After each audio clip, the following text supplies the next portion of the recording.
రొటీన్‌గా చేసుకునే cauliflower curry bore కొడుతుందా? అయితే డైలీ చేసుకునే కాలీఫ్లవర్ కర్రీని ఒక చిన్న సీక్రెట్‌తో డిఫరెంట్‌గా చాలా టేస్టీగా చేసేసుకోవచ్చు. వంట రాని వాళ్ళు కూడా ఈజీగా చేసేస్తారు.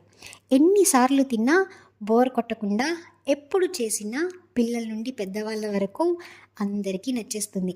మీ పిల్లలకి, హస్బెండ్స్‌కి లంచ్ బాక్స్‌లోకి పెట్టి పంపితే ఒక్క ముద్ద కూడా వదలకుండా తినేస్తారు. ఇది రైస్‌లోకే కాదండి, రోటీస్, చపాతీస్‌కి కూడా చాలా బావుంటుంది.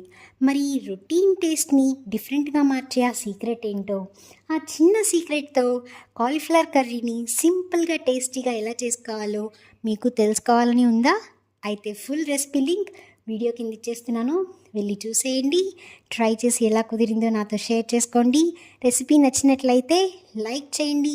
మీ ఫ్రెండ్స్ అండ్ ఫ్యామిలీ మెంబర్స్‌తో షేర్ చేయండి. మన వంటగదిని సబ్స్క్రైబ్ చేసుకోండి.